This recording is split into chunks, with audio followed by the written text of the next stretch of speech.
Everyone, आप सबका स्वागत है लाइफ साइंस कैफ़े में। हम करने जा रहे हैं एमसीक्यू टाइप क्वेश्चन आंसर्स। आपने बहुत जगह से थ्योरी पढ़ी होगी, लेकिन आप अगर एक बार एमसीक्यू करके देखो तो आपके जो पेपर का लेवल है वो आपको पता चल जाता है और आपको अपना भी लेवल पता चल जाता है कि आप उसमें से कितने जो आंसर हैं वो सही कर सकते हो। ठीक है, चलिए फर्स्ट क्वेश्चन से देखते हैं। Which of the following is true for photosynthesis. Photosynthesis के लिए कौन सी स्टेटमेंट जो है ट्रू है। देखिए, सबसे पहले reduction of CO2 and H2 नहीं होता। H2 का फोटोलाइसिस होता है, मतलब ऑक्सीडेशन होता है ना। और रिडक्शन ऑफ CO2 होता है, लेकिन इसमें H2 का रिडक्शन नहीं होता, तो ये वाली स्टेटमेंट गलत हो गई। Oxidation of CO2 and H2 दोनों का ऑक्सीडेशन भी नहीं होता, क्योंकि ऑक्सीडेशन सिर्फ वाटर का होता है और रिडक्शन CO2 का होता है। थर्ड स्टेटमेंट है reduction of CO2 and oxidation of H2O। ये सही है, क्योंकि H2O का ही ऑक्सीडेशन होता है और जो फोटो सिस्टम सेकेंड है उसमें होता है इसका ऑक्सीडेशन, और रिडक्शन ऑफ CO2 भी होता है। ऑक्सीडेशन ऑफ CO2 ये गलत है, तो हमारे फर्स्ट क्वेश्चन का आंसर होगा थर्ड। नेक्स्ट क्वेश्चन है the first event in photosynthesis is. जो फर्स्ट इवेंट है फोटोसिंथेसिस का वो क्या है।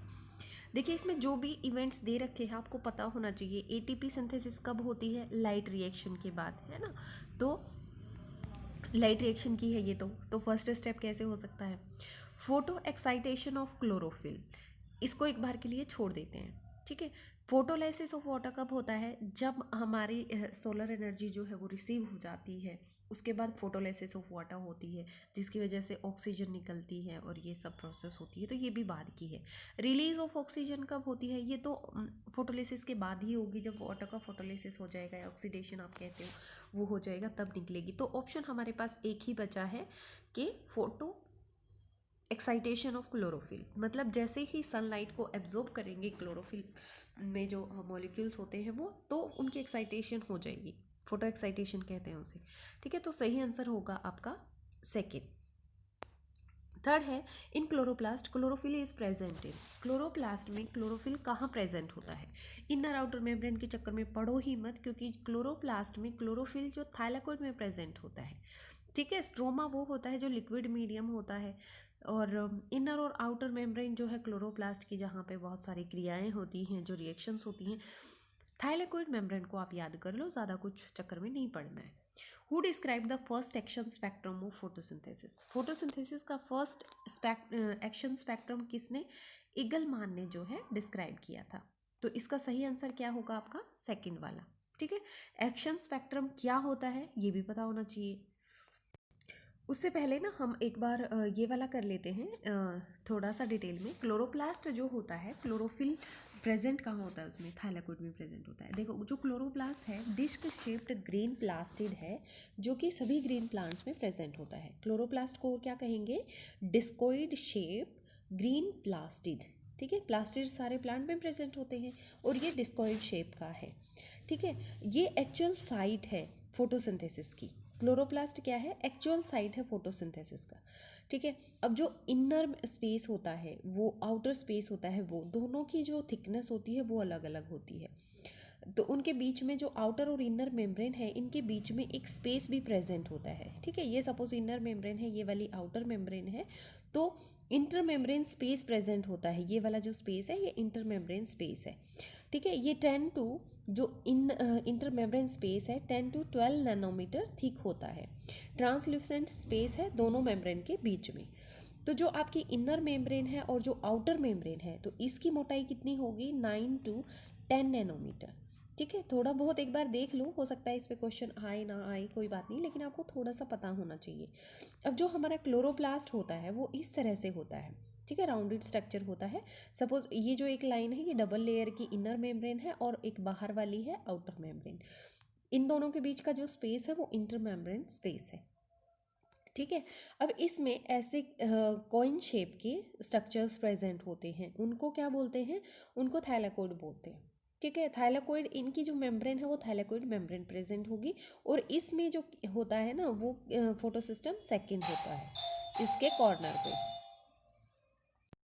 देखिए, अब इस पूरे स्ट्रक्चर को समझने के लिए आपको सभी बातें पता होनी चाहिए। जो लिक्विड वाला पार्ट है जिसमें कुछ भी नहीं दिख रहा आपको, ग्रेनम लैमिला कुछ भी नहीं है, ये स्ट्रोमा है, ठीक है। यहाँ पे डार्क रिएक्शन होती है। ठीक है। तो जो ज़्यादातर एंजाइम्स जो प्रेजेंट होते हैं, को एंजाइम्स या इलेक्ट्रॉन कैरियर प्रेजेंट होते हैं, वो सारे स्ट्रोमा में प्रेजेंट होते हैं। उसके बाद जो ये वाला पोर्शन है जिसमें बहुत सारे ऐसे कॉइन से आपको अटैच्ड नज़र आ रहे हैं, ये वाला क्या है, ग्रेनम। ग्रेनम स्टैक्ड थाइलाकोइड है जो ग्रेना से बनता है, ठीक है। अब क्या है, आपके जो ये वाला है थाइलाकोइड, इसमें फोटोसिस्टम सेकंड प्रेजेंट होता है, पिगमेंट सिंथेसाइज होते हैं और लाइट रिएक्शन यहीं पे होती है इस थाइलाकोइड में। स्ट्रोमा में सारे एंजाइम्स वगैरह प्रेजेंट है, पता चल गया। अब ल्यूमेन है, ये वाला जो इसके अंदर का पार्ट है, ये क्या है, lumen. Lumen the place of hydrogen accumulation you can say, और it lead to the proton gradient, और you can say here ATP synthesis takes place. तीन चीज़ें हो गई यहाँ पे। हाइड्रोजन अकोमुलेशन होता है, ठीक है, ये वो प्लेस है जहाँ पे हाइड्रोजन अकोमुलेट होती है, जिसकी वजह से प्रोटॉन ग्रेडियंट बनता है और एटीपी सिंथेसिस होती है। क्लियर हो गया ये सारा।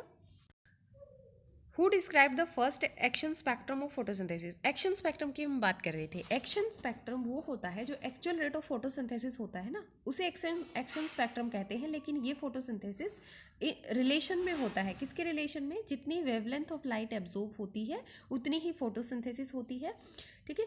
जैसे जितनी, हम कैसे पता करेंगे कि कितनी फोटोसिंथेसिस हुई है, जितनी ऑक्सीजन निकलेगी उतनी ही फोटोसिंथेसिस हुई है, मतलब उसी रेंज में ज़्यादा एब्जॉर्ब हुई है लाइट। तो इसका रिलेशन है, we can say the action spectrum is the actual rate of photosynthesis in relation to wavelength of the light absorb. जितनी ऑक्सीजन इवोल्व होगी डिफरेंट वेवलेंथ पे, उतनी उससे पता चल जाता है कि कितना फोटोसिंथेसिस हुआ है। सपोज हमारा ये वाला एक ग्राफ हमें मिला था, ठीक है, तो ये हमारा विबग्योर का विबग्योर की रेशो है यहाँ पे, मतलब ब्लू रीजन लगभग आता है, तो ब्लू रीजन में मैक्सिमम एब्जॉर्प्शन हुई है और ये नियर रेड रीजन में ज़्यादा एब्जॉर्ब हुई है रेडिएशंस, ठीक है। तो हमारा एब्जॉर्प्शन स्पेक्ट्रम ये वाला हो गया। अब इसमें जो फोटोसिंथेसिस कैसे देखेंगे, अब जितनी ऑक्सीजन इवोल्व हो रही है तो ऑक्सीजन भी इसी तरह से इवोल्व होगी, है ना, जितनी वेवलेंथ ली है, जितना फोटोसिंथेसिस होगा उतनी ही ऑक्सीजन इवोल्व होगी। तो ये क्या है, एक्शन स्पेक्ट्रम है, और ये किसने दिया था, ईगलमैन ने दिया था। अब है percentage of light energy utilised for photosynthesis by higher plants. कितनी परसेंटेज है, कितनी लाइट को एब्जॉर्ब करते हैं प्लांट, ये मतलब इधर उधर जाने की ज़रूरत नहीं है। जितनी सोलर एनर्जी आ रही है हमारे पास, उसका 1 to 2% ही एब्जॉर्ब होता है और उसी से फोटोसिंथेसिस होता है। Within the chloroplast there is a membranes system consisting of, जो हमारा क्लोरोप्लास्ट है उसके अंदर मेम्ब्रेन का सिस्टम होता है, उसे क्या कहते हैं, वो बना होता है grana, stroma lamellae, fluid stroma. उनमें से करेक्ट ऑप्शन आपको चूज करना है, ठीक है। तो आपका जो स्ट्रोमा लैमेले होती है वो तो क्या है, मतलब ग्रेना से बना होता है, वो ग्रेनम्स ऐसे स्टैक्ड थे ना, और उसकी जो लैमिला होती है वो भी इसी मेम्ब्रेन से बना होता है ना, लैमिली हमने ऐसे पढ़ा था। तो इसका राइट ऑप्शन है फर्स्ट वाला, यही इसका मतलब आंसर है। The function of chloroplast of membrane system is, function of chloroplast of membrane system is क्या है, क्लोरोप्लास्ट का फंक्शन क्या है कि ये लाइट एनर्जी को ट्रैप करेगा। जो क्लोरोप्लास्ट की मेम्ब्रेन है उसका उनका फंक्शन है वो लाइट एनर्जी को पहले ट्रैप करेंगे, फिर एटीपी सिंथेसाइज करेंगे। हमने पढ़ा था कि जो थाइलाकोइड का जो ल्यूमेन होता है ग्रेनम का, उसमें हाइड्रोजन आयन कंसंट्रेशन बन जाती है और जिसकी वजह से एटीपी सिंथेसिस होती है। अब जब लाइट को एब्जॉर्ब कर रहा है तो एटीपी और एनएडीपी भी फॉर्मेशन होती है, तो इसका सही आंसर होगा फोर्थ वाला। The water splitting complex is associated with, water splitting complex किससे एसोसिएटेड होते हैं, फोटो सिस्टम सेकेंड से, ठीक है। जो हमारी इस तरह से एक चेन बनती है जो जेड स्कीम बोलते हैं, यहाँ पे फोटो सिस्टम सेकेंड आता है पहले, ठीक है, फिर फोटो सिस्टम फर्स्ट आता है। तो यहीं पे जो है फोटोलिसिस ऑफ वाटर हो जाती है, H2O टूट जाता है और ऑक्सीजन रिलीज हो जाती है। तो फोटोलिसिस ऑफ वाटर किससे रिलेटेड हुआ, किससे एसोसिएटेड हुआ, फोटो सिस्टम सेकेंड से।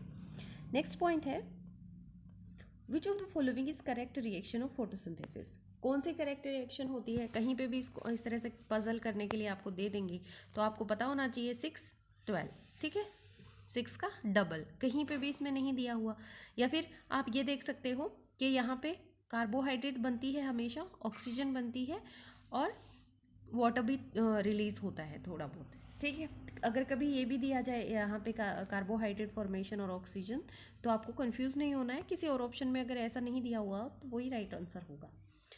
इन which reaction of light wavelength, in which region of light wavelength most of the photosynthesis takes place, किस रीजन में होता है? कोई ज़्यादा सोचने की ज़रूरत नहीं है, ब्लू और रेड रीजन होते हैं जिसमें ज़्यादातर फोटोसिंथेसिस होता है। So right option will be third. Question number 11, consider the following statement with reference to function of accessory pigment. देखिए जो एसेसरी पिगमेंट होते हैं ना, उनके फंक्शन बताने हैं, ठीक है। उनके फंक्शन के रिगार्डिंग स्टेटमेंट दे रखी है, तो आपने बताना है कि कौन सी करेक्ट स्टेटमेंट है, ठीक है। They enable wider range of wavelength of incoming light for photosynthesis, ठीक है, ये बिल्कुल सही है। सेकेंड वाला है they absorb light and transfer the energy to chlorophyll a, ये भी बिल्कुल सही है। They protect reaction centre from photo oxidation, ये भी बिल्कुल सही है। मैं आपको समझाती हूँ किस तरह से सही है। देखिए जो आपकी एसेसरी पिगमेंट्स होते हैं ना, एसेसरी पिगमेंट्स में जैसे ज़ैंथोफिल है, कैरोटीन्स है ना, वो क्या करते हैं, वो इस तरह से बने होते हैं, ठीक है, आपके इस तरह से बने होते हैं। ये वाला है आपका रिएक्शन सेंटर, आरसी लिख दूं आप समझ जाना, यहाँ पे रिएक्शन सेंटर है, यहाँ पे क्लोरोफिल ए होता है, CHL क्लोरोफिल ए लिख दूं मैं यहाँ पे, ठीक है। तो ये इन दोनों के बीच में प्रेजेंट होता है रिएक्शन सेंटर। यहाँ पे भी बहुत सारे एसेसरी पिगमेंट्स हैं जैसे carotenoid, carotenes, xanthophyll, chlorophyll B, है ना। तो ये इनका काम है कि ये ज़्यादातर वेवलेंथ को एब्जॉर्ब करें। कोई मॉलिक्यूल किसी रेंज में एब्जॉर्ब करता है, कोई किसी में करता है, तो मतलब मैक्सिमम एब्जॉर्बेंस हो जाती है। अब ये वाले एनर्जी देते हैं, इलेक्ट्रॉन्स को एक्साइट करके क्लोरोफिल ए को देते हैं एनर्जी, ठीक है। ये इन दोनों के बीच में है तो फोटो ऑक्सीडेशन नहीं होता, तो ये प्रोटेक्ट करते हैं। जो ज़ैंथोफिल और कैरोटीन्स हैं वो एसेसरी पिगमेंट हैं और दोनों ही फोटो ऑक्सीडेशन से बचाते हैं क्लोरोफिल ए मॉलिक्यूल को। और इसको इस तरह से भी याद रख सकते हो क्योंकि ये बीच में है, तो इसको प्रोटेक्शन देने के लिए भगवान ने इसको बीच में लगाया है। तो इसका सही जो आंसर है वो है ऑल ऑफ द अबव, सभी सही है। Absorption spectrum of chlorophyll A and the action spectrum of photosynthesis is identical because chlorophyll A absorb the maximum light, absorb the minimum light, absorb the red and blue light and is found most abundantly। देखिए जो chlorophyll A है ना वो red और blue light को ही absorb करता है, ये बिल्कुल सही है और ऑप्शन पे जाने की ज़रूरत नहीं है।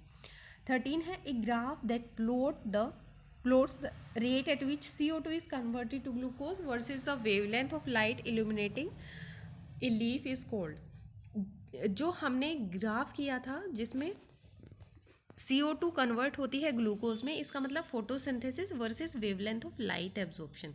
तो ये क्या था, कौन सा स्पेक्ट्रम था, ये था हमारा एक्शन स्पेक्ट्रम, ठीक है। जो ईगलमैन ने दिया था, हमने अभी भी किया है कि ये एक्शन स्पेक्ट्रम होता है जिसमें हम रेट ऑफ फोटोसिंथेसिस, इन्होंने रेट ऑफ फोटोसिंथेसिस को थोड़ा सा बदल के लिख दिया लाइन को ताकि आप कंफ्यूज हो जाओ। CO2 कन्वर्टेड टू ग्लूकोज, इसका मतलब ही यही है कि CO2 अगर ग्लूकोज में कन्वर्ट हो रही है तो फोटोसिंथेसिस हुआ है, ठीक है। और versus wavelength of light illuminating a leaf, मतलब कितनी एब्जॉर्बेंस हुई है रेडिएशंस की और कितना फोटोसिंथेसिस हुआ है, उसका ग्राफ अगर करेंगे तो उसे एक्शन स्पेक्ट्रम कहते हैं। लाइट रिएक्शन और photochemical phase include. Light reaction क्या होती है, देखो लाइट रिएक्शन और फोटोकेमिकल फेज एक ही बात है क्योंकि फोटो का मतलब भी लाइट होता है। तो लाइट एब्जॉर्प्शन होता है लाइट रिएक्शन में, वाटर स्प्लिटिंग भी होता है, वाटर स्प्लिट होगा तो ऑक्सीजन भी निकलती है और ATP NADP भी बनता है क्योंकि ये दोनों फिर डार्क रिएक्शन में चाहिए, ठीक है। तो ये दोनों बनना इसका मेन उद्देश्य होता है, मेन इसका एम होता है, तो इसलिए आप इसको कभी ना भूलें, ठीक है। तो सही ऑप्शन होगा फोर्थ वाला। लाइट हार्वेस्टिंग कॉम्प्लेक्स है, क्या होता है light harvesting complex, hundreds of pigments होते हैं, बहुत ज़्यादा होते हैं पिगमेंट्स, ठीक है। हंड्रेड्स भी नहीं लिखा हो तो बहुत ज़्यादा मॉलिक्यूल्स होते हैं जो कि प्रोटीन से बाउंड होते हैं और लाइट को हार्वेस्ट करते हैं, बहुत वाइड रेंज में ये हार्वेस्ट करते हैं, ठीक है। तो सही ऑप्शन इसका होगा थर्ड वाला। हम इस तरह से भी कह सकते हैं कि जो लाइट हार्वेस्टिंग कॉम्प्लेक्स हैं, these are the molecules which is responsible for absorption of light is protein based complex, ठीक है, प्रोटीन बेस्ड हैं, इसलिए उन्होंने बोला है कि प्रोटीन का नाम लिया है यहाँ पे। लाइट हार्वेस्टिंग कॉम्प्लेक्स ऑर्गेनाइज होते हैं फोटोसिस्टम सेकंड में और फोटोसिस्टम फर्स्ट में, मतलब दोनों में ही ये ऑर्गेनाइज्ड होते हैं। ठीक है, फोटोसिस्टम क्या है? The reaction centre is in this pigment system is P700। Getting my point? जो इसमें रिएक्शन सेंटर है P700 होता है किसमें? फोटोसिस्टम फर्स्ट में। और जो फोटोसिस्टम सेकंड होता है इसका रिएक्शन सेंटर 680 होता है, P680। ठीक है, मतलब क्या है इसका? जो 700 है, P700 है, ये एब्जॉर्ब करता है लाइट को 700 नैनोमीटर की वेवलेंथ से। ठीक है, इसमें ज़्यादा क्लोरोफिल ए होता है, क्लोरोफिल बी होता है और कैरोटेनॉइड होता है। ठीक है, मतलब ज़्यादा क्लोरोफिल ए होता है, क्लोरोफिल बी और कैरोटेनॉइड कंपैरेटिवली कम होते हैं। फोटोसिंथेसिस जो होता है इसमें वो साइक्लिक फोटोफॉस्फोरिलेशन हो सकता है और ये नॉन साइक्लिक में भी पार्टिसिपेट करता है। कौन सा? Photosystem first. जो फोटोसिस्टम सेकंड है वो हमारा सिर्फ नॉन साइक्लिक फोटोलाइसिस में फोटोसिंथेसिस में काम आएगा, जेड स्कीम में सिर्फ होता है, इसमें कोई नॉन साइक्लिक रिएक्शन नहीं होती है। ठीक है, तो इस तरह से आप जब डिफरेंसेस आएंगे तो वो भी आप कर सकते हो। और next question is which one of the following statement is true with regards to the light reaction of photosynthesis? जो photosynthesis में जो reaction होती हैं वो कौन सी statement इनमें से true है? फर्स्ट है in photosystem second the reaction centre chlorophyll A has absorption peak at 700। नहीं भैया, बिल्कुल नहीं, P700 नहीं होता उसमें, 680 होता है जो रिएक्शन सेंटर सेकंड होता है उसमें, तो ये गलत हो गई। In photosystem first the reaction centre chlorophyll A has absorption peak at P680 so called 680। नहीं, फोटोसिस्टम फर्स्ट में 700 होता है, तो कोई ऑप्शन ही नहीं है ये सही। ठीक है, splitting of water is associated with photosystem first, बिल्कुल नहीं। स्प्लिटिंग ऑफ वाटर जो होता है, ऑक्सीडेशन ऑफ वाटर जो होता है, फोटोलिसिस ऑफ वाटर जो होता है वो फोटोसिस्टम किस में होता है? फोटोसिस्टम सेकंड में होता है। नेक्स्ट है photosystem first and second are involve in Z scheme, ये बिल्कुल सही है, दोनों ही सिस्टम इन्वॉल्व होते हैं, photosystem first as well as second. ठीक है, जेड स्कीम में। और जो आपकी साइक्लिक रिएक्शन होती है, साइक्लिक फोटोफॉस्फोरिले वो होती है, उसमें सिर्फ फोटोसिस्टम फर्स्ट इन्वॉल्व होता है। 17 है कंसिडर द फॉलोइंग स्टेटमेंट। ये स्टेटमेंट आपको पढ़नी है और इसमें से आपको आइडेंटिफाई करना है ट्रू एंड फॉल्स स्टेटमेंट।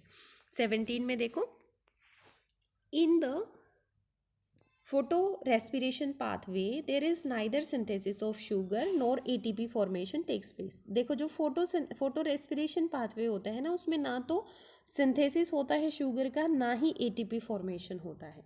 ठीक है, फोटो रेस्पिरेशन एक यूजलेस पाथवे है जो हमारे पौधों में होता है, हम इसे रोक भी नहीं सकते। ठीक है, दूसरा है release of CO2 with ATP utilisation takes place in photorespiration. देखो, नुकसान क्या होता है, पौधे को फोटोसिंथेसिस करने के लिए CO2 चाहिए, अगर वहाँ पे फोटो रेस्पिरेशन हो जाती है तो क्या होता है उसमें? एक तो ATP यूटिलाइज हो जाती है, जो हमारे पौधों को एनर्जी दे रही है ATP, वो यूटिलाइज हो जाती है, बेकार में ही वो प्रोसेस होती है, और जिससे CO2 भी रिलीज हो जाता है। CO2 को हम रिडक्शन नहीं कर सकते, वहाँ पे कार्बोहाइड्रेट फॉर्मेशन नहीं होती फिर। ठीक है, तो इस तरह से ये दोनों स्टेटमेंट जो है वो बिल्कुल ट्रू हैं, तो आंसर होगा both first and second are correct, मतलब फोर्थ वाला ऑप्शन सही है। Peroxisome in photosynthesis, peroxisome in photorespiration. Peroxisome का क्या काम है? Help in oxidation of glycolate. ठीक है, ये कोलगेट जैसा कुछ सब्सटेंस होता है, इसकी ऑक्सीडेशन ये करवाता है, तो फोटो रेस्पिरेशन में ग्लाइकोलेट आता है एक सब्सटेंस। ठीक है, तो उसको आप इस तरह से याद कर लेना। 19 है कंसिडर द फॉलोइंग स्टेटमेंट्स। आपको ये दोनों स्टेटमेंट पढ़नी है, फिर उसके बाद आइडेंटिफाई करना है करेक्ट और इनकरेक्ट स्टेटमेंट में इनमें से कौन सी करेक्ट है। Rate of photosynthesis is dependent on duration of exposure of light. देखो, रेट ऑफ फोटोसिंथेसिस है वो ड्यूरेशन ऑफ लाइट पे डिपेंड करती है। दूसरी स्टेटमेंट है at higher light intensities gradual rate of photosynthesis do not show further increase। First वाली statement जो है आपकी रॉन्ग है।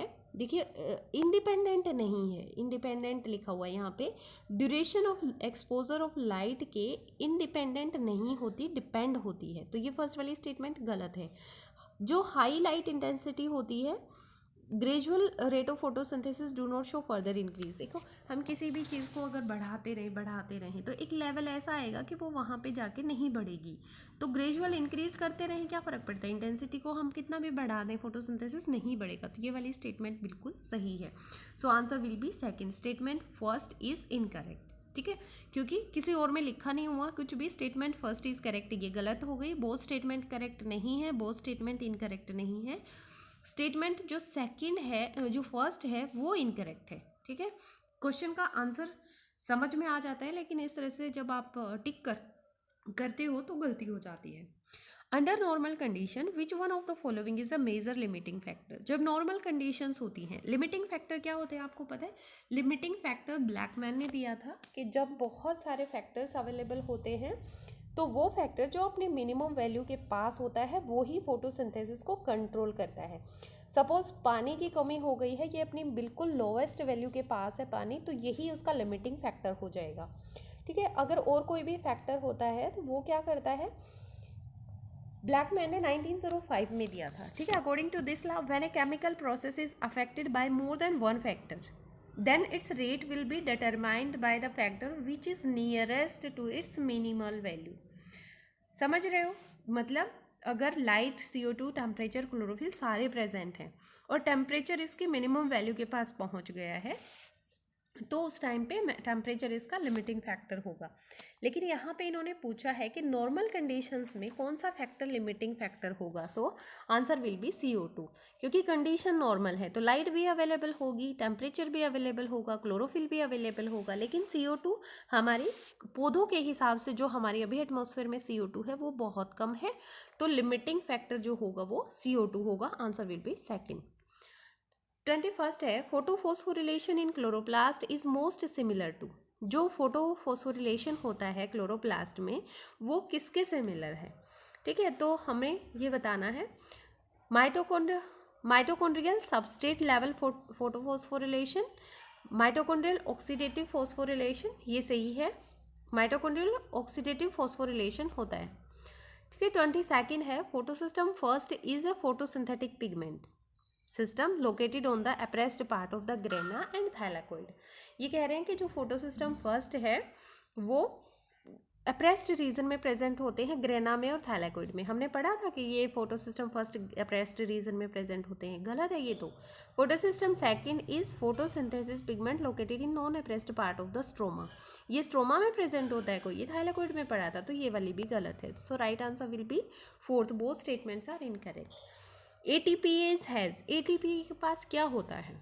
चैनल होते हैं जो हाइड्रोजन डिफ्यूज़न करते हैं। ATPase एक एंजाइम है ना जो ATP सिंथेसाइज करता है, तो क्या उसके पास ऐसे चैनल होते हैं जो हाइड्रोजन डिफ्यूज़ करते हैं? बिल्कुल होते हैं। है channel that allow electron diffusion? नहीं, इलेक्ट्रॉन का तो हमने कभी नहीं पढ़ा ATP सिंथेज में। चैनल दैट अलो डिफ्यूज, इसमें CO2, इसमें O2 मॉलिक्यूल्स कहाँ से आ गए? वो हाइड्रोजन कंसंट्रेशन पे ही डिपेंड होती है ATP सिंथेसिस की process. So first answer will B right answer. 24 है, इन C4 pathway the first product identified was. देखिए ये जो C3 और C4 का प्रोसेस है ना, ये बहुत ही बच्चों को कन्फ्यूज़ करता है। तो देखो, जब कहीं चार लोग खड़े होते हैं तो अपने आप को गुंडा समझते हैं, ठीक है, तो बोलते हैं ओए, मतलब दूसरे को बदतमीजी से बोलते हैं। तो इसका प्रोडक्ट क्या है, इसका फर्स्ट प्रोडक्ट क्या है? OAA। 25 है, ATP NADPH produced in light reaction by movement of electron in electron transport chain is immediately used for, किसके लिए यूज होता है? देखो ऑप्शन में जाने से पहले आपको याद होना चाहिए कि जो हमारी ATP और NADP जो फॉर्मेशन हो रही थी वो लाइट रिएक्शन में होने के बाद हमारी एक तो रिडक्शन हो रहा था कार्बन डाइऑक्साइड का, कार्बोहाइड्रेट सिंथेसाइज हो रहे थे, शुगर सिंथेसाइज हो रहा था, कह सकते हो। ठीक है, तो ऑक्सीडेशन तो नहीं होता किसी का इसमें, तो जो फर्स्ट वाला ऑप्शन है ये तो वैसे ही कट गया है ना। शुगर सिंथेसिस होता है, ये बिल्कुल सही है, और रिडक्शन ऑफ कार्बन डाइऑक्साइड ये होता है, ये भी बिल्कुल सही है। So right option will be fourth. दोनों स्टेटमेंट सही हैं, सेकंड और थर्ड वाले। Biosynthetic phase of photosynthesis is the formation of. Biosynthetic phase क्या है? फोटोसिंथेसिस में क्या सिंथेसाइज होता है? शुगर सिंथेसिस होता है ना, कार्बोहाइड्रेट सिंथेसिस होता है। तो राइट आंसर है फोर्थ वाला। PEP plus CO2 plus H2O है ना, ऑक्जेलो एसिटिक एसिड बन रहा है।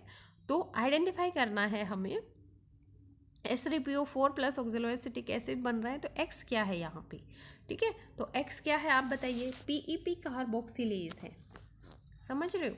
PEP आगे वाला प्रोडक्ट है ना, फोस्फोइनोल पायरुवेट है, तो इसके लिए क्या चाहिएगा आपको, PEP कार्बोक्सिलेज। 28 है, the electron in the reaction centre of photosystem first are, जो इलेक्ट्रॉन्स होते हैं रिएक्शन सेंटर में फोटोसिस्टम फर्स्ट के, excited simultaneously with photosystem second, excited simultaneously with P680, ठीक है। तो ये दोनों तो बात एक ही हो गई कि वो साइमल्टेनियसली एक्साइटेड होते हैं फोटोसिस्टम सेकंड, और सेकंड को ही 680 कहते हैं, और फोटोसिस्टम फर्स्ट होता है उसको P700 ही लिखते हैं। तो ये तो आपको कंफ्यूज करने के लिए, so right answer will be fourth, ठीक है। आपको ये इसका पता होना चाहिए कि फोटोसिस्टम सेकंड है उसी को P680 लिखा जाता है, बोला जाता है, क्योंकि वो 680 की वेवलेंथ को एब्जॉर्ब करता है। अब आपने स्टडी करना है कॉलम्स को और उसमें से चूज करना है करेक्ट ऑप्शन, ठीक है। ऑक्सीजन इवोल्विंग कॉम्प्लेक्स, ठीक है। फिर प्रोटॉन ग्रेडियंट कहाँ बनता है, फिर हिल रिएक्शन कब होती है, फिर फोटो रेस्पिरेशन में क्या होता है, ठीक है। यहाँ पे 5 ऑप्शंस दे रखे हैं, मतलब जो ऑक्सीजन इवोल्विंग कॉम्प्लेक्स है वो कब कब काम करता है, फोटोलिसिस होता है तभी तो, वाटर का फोटोलिसिस होने के बाद जो निकलता है वो ऑक्सीजन ही तो है, तो ये 5th से रिलेटेड हो गया। उसके बाद आपका आता है प्रोटॉन ग्रेडियंट। प्रोटॉन ग्रेडियंट की ज़रूरत कब होती है, जब आपको ATP सिंथेसाइज करना होता है, ठीक है। तो इसका ऑप्शन हो गया बी का हो गया थर्ड, ठीक है। हिल रिएक्शन क्या है आपकी, हिल रिएक्शन है potassium ferric oxalate. Photo respiration जो हाईली वेस्टफुल प्रोसेस थी, ठीक है, जो CO2 को भी बाहर निकाल रही थी, तो हिल रिएक्शन हो गया हमारा, फोटो रेस्पिरेशन बचा हुआ है, ठीक है। हाई ऑक्सीजन कंसंट्रेशन जब होती है तब हमारी फोटो रेस्पिरेशन होती है। आपने पढ़ा था ना, रुबिस्को होता है RUBICO, ठीक है। मतलब ये कार्बन डाइऑक्साइड ज़्यादा हो तो CO2 लेके नॉर्मल फोटोसिंथेसिस करता है, और अगर ऑक्सीजन ज़्यादा हो तो ये फोटो रेस्पिरेशन करता है। इसमें दोनों कैपेबिलिटीज़ होती हैं, तो राइट आंसर जो इसका होगा वो फर्स्ट वाला होगा। 30th है oxaloacetic acid changes to malic acid by the action of. Oxaloacetic acid किसके रिएक्शन से मैलिक एसिड में चेंज हो जाता है, वो हो जाता है मैलिक डिहाइड्रोजिनेज से, ठीक है। ज़्यादातर रिएक्शन ऐसे ही होती हैं, जो प्रोडक्ट बनता है वही एंजाइम यूज़ होता है, जैसे मैलिक डिहाइड्रोजिनेज ने मैलिक एसिड बनाया। RUBP क्या है यहाँ पे, RUBP जैसे RUBP प्लस ऑक्सीजन, और इससे क्या हो गया, ऑक्सीजनेशन हो गया ना, ऑक्सीजनेज हो गया, ये तो ऑप्शन में दिख ही रहा है सबसे पहले, ठीक है। और इससे फोस्फोग्लाइकोलेट, ये क्या बनता है आपका, आइडेंटिफाई करना है इसमें X क्या है, RUBP ऑक्सीजनेज है। The moment of electrons in electron transport chain in light reaction is, देखिए जो मोमेंट होता है इलेक्ट्रॉन्स का इलेक्ट्रॉन ट्रांसपोर्ट चेन में, वो up hill in term of redox reaction, down hill in term of redox reaction.